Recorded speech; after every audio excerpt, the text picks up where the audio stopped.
बहुत बहुत स्वागत है आपका हमारे चैनल पर। तो दोस्तों, केंद्र सरकार ने आज एक ऐतिहासिक फैसले के जरिए देश में नई राष्ट्रीय शिक्षा नीति को मंजूरी दे दी है। इसके साथ ही उच्च शिक्षा के लिए गठित यूजीसी, तकनीकी शिक्षा के लिए एआईसीटीई और टीचर एजुकेशन के लिए एनसीटीई को पूरी तरह से समाप्त कर दिया गया है। इसे Higher Education Commission of India HECE के नाम से जाना जाएगा। तो दोस्तों, देश की उच्च तकनीकी शिक्षा पर होगा सिंगल रेगुलेटर।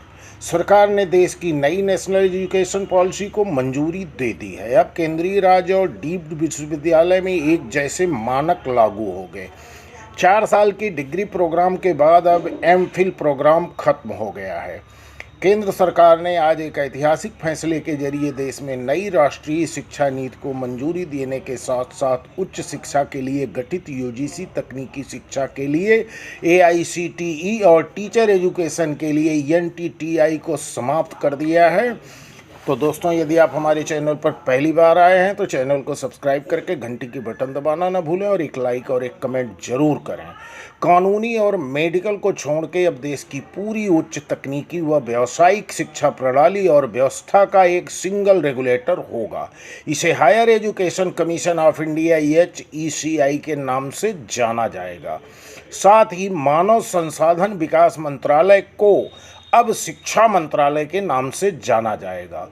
केंद्रीय मानव संसाधन विकास मंत्री डॉक्टर रमेश पोखरियाल निशंक और केंद्रीय सूचना एवं प्रसारण मंत्री प्रकाश जावड़ेकर ने प्रेस कॉन्फ्रेंस के जरिए नई शिक्षा नीति की मंजूरी की घोषणा की।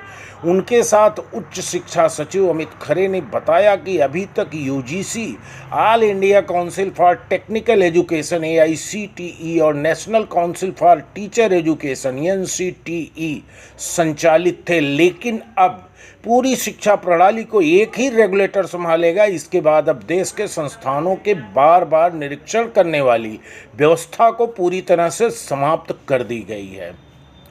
देश को अब 34 साल बाद नई शिक्षा नीति मिली है। TSR सुब्रमण्यम कमेटी की 27 मई 2016 और डॉक्टर के कस्तूरी रंजन की 31 मई 2019 की रिपोर्ट पर ड्राफ्ट तैयार किया गया। इसका 22 भाषाओं में अनुवाद भी किया गया है, जिस पर देश की शिक्षा प्रणाली से जुड़े लाखों हितधारकों के सुझाव लेकर इसे अंतिम रूप दिया गया। नेशनल एजुकेशन पॉलिसी में हुए अहम बदलाव। मानव संसाधन विकास मंत्री ने अब शिक्षा मंत्रालय के नाम से जाना जाएगा। कानूनी शिक्षा और मेडिकल शिक्षा को छोड़कर सभी पूरी शिक्षा प्रणाली अब सिंगल रेगुलेटर को संभालेगा। पब्लिक या प्राइवेट, अब सभी उच्च शिक्षण संस्थानों में एक जैसे नियम और मानक लागू होंगे। 3 साल का डिग्री प्रोग्राम पहले की तरह ही रहेगा। 4 साल का डिग्री प्रोग्राम में सीधे PhD की व्यवस्था होगी। इस प्रक्रिया में एमफिल खत्म कर दिया गया है। मेजर और माइनर प्रोग्राम की व्यवस्था होगी। आर्थिक कारण या समय के कारण वापस पढ़ाई में आना आसान होगा। यूनिवर्सिटी और कॉलेजों को मल्टी डिसिप्लिनरी बनाया जाएगा। इंजीनियरिंग के साथ म्यूजिक की पढ़ाई की जा सकेगी। केंद्रीय विश्वविद्यालय, राज्य विश्वविद्यालय और डीम्स यूनिवर्सिटी में एक जैसे मानक लागू होंगे। फीस नियंत्रित करने के लिए फीस निर्धारण कमेटी तय करेगी। नेशनल रिसर्च फाउंडेशन बड़े प्रोजेक्ट की फंडिंग करेगा। रिसर्च और पेटेंट के आगे बढ़ने का मौका मिलेगा और ये प्रक्रिया आसान हो जाएगी। टेक्नोलॉजी का व्यापक इस्तेमाल किया जाएगा, लेकिन समावेशी तरीके से इसे लागू किया जाएगा।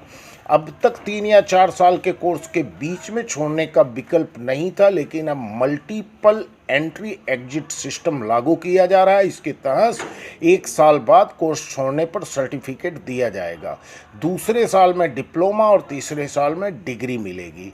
ये सभी मल्टी डिसिप्लिनरी प्रोग्राम के तहत लागू किया जाएगा।